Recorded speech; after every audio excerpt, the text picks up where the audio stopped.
Hello, Isaiah Henkel here with Cheeky Scientist. Today I want to talk to you about communicating your PhD skills to industry employers. So what does that mean? What do you have to do to make sure that industry employers understand your value? You have to communicate these to a different audience, okay? Most of us are used to communicating our skills to an academic audience. Now, a simple example of this is you talking, speaking the language of academia, right? Using the word moreover, however, furthermore, a lot when you write, possibly really focusing on the complexity of skills, the complexity of the field, words with lots of syllables, really focused on more of the technical and specialty skills. And this could be anything from, Western blotting to ethnography. It doesn't matter what your PhD background is. You're very good at talking about skills and duties, right? So technical skills, right? So they're usually technical, specialty, right? We look for, complexity. What else do we look for? Right? We want to make sure that we're talking about, tenure base, like time that you spent doing something. Look at your resume right now if you've written one, or look at your LinkedIn profile. I bet you have something on there that sounds like I have 10 years of experience in XYZ field. Like that's a strong selling point. You have to change the way that you're communicating if you want to get noticed in industry, right? So we have to talk to an industry audience. What do they care about? Right? They want to see that you can explain your skills succinctly, especially to a non-technical or non-specialty audience. What does this mean? It means you got to talk about transferable skills, right? It means you need to talk about, you got to go for simplicity. If you can't explain it simply, you don't know it well enough. It's often attributed to Einstein. I don't know if that's true, but it is true for industry employers when you're following the social norms of industry, when you want to grab the attention of a non-PhD hiring manager, somebody who has a bachelor's degree or maybe an HRM degree. Okay, what else? We want to look at not tenure and time, but results, right? Impact, achievements. Another thing that we have to do is we got to learn to speak confidently about what we've achieved, okay? So think about it in terms of once you start applying to a job, whether it's on a resume, during an interview, one of the biggest sources of, is that in? That's not quite in. Let's do it. Biggest sources of dread that PhDs have is having to explain skills they don't have. All right, this is what you're afraid of. This is the boogeyman for most PhDs, right? You see a job posting, you're really excited about the job, and then you start reading, you see skills you don't have, and you think that it's going to be like the worst thesis committee ever once you apply, and they're going to say, why'd you apply for this job if you don't have these skills? That doesn't happen, okay? To get hired, you got to make the strongest argument for yourself. You have to have extreme confirmation bias that you're the best candidate for the job. It's not the most skilled person who gets hired. It's the person who makes the best argument for their candidacy, okay?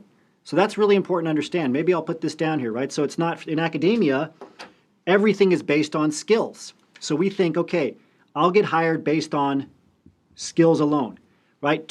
I always say this in terms of skills for PhDs because that's our lens of the world. If you're a hammer, the whole world is a nail. So as a PhD, the whole world is based on skills and who has them and who doesn't. But this, again, this is very academic. Right? In industry, they're not seeing this as the lens, okay? This is an eye, okay? That's the lens of academia. For industry, it's a bit different, right? The lens is going to be relevancy. Like I said here, impact, right? So what relevant skills do you have?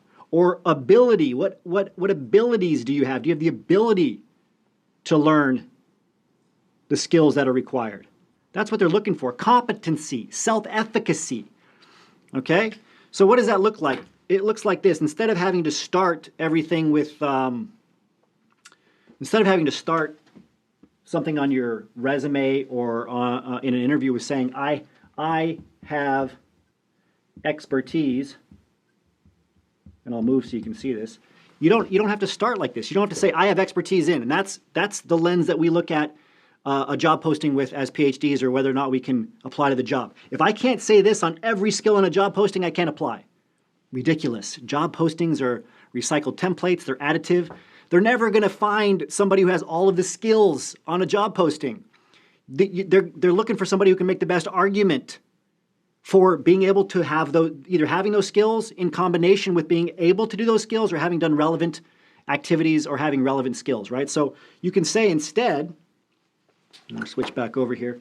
You can say, I have the ability to, or I have the ability to learn, right? You could also say, I have XYZ skill,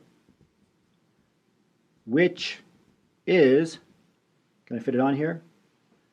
Relevant, it's not quite going to fit on. So I have, which is relevant to A, B, C skill, which would be the skill on the job posting, okay? So you can talk about what's relevant. You can talk about skills that are similar. You can talk about what you have the ability to do, what you have the ability to learn, right? So, for example, a company might say, oh, we need somebody who can use Trello project management software. And you can say, well, I have managed projects, my entire thesis project, which has a bunch of sub-projects. I can learn the Trello management software by communicating to other professionals. I can learn it before I have to onboard. Right? You could see an example where on a job posting for maybe a data scientist position where it's asking for somebody who understands Python. But maybe you've done R or MATLAB, and you can say, well, I know R or MATLAB. I can adjust by syntax. I can learn this, and you can give some simple projects that you started maybe in a GitHub account. So don't count yourself out just because you're trying to take things super literally, like an academic.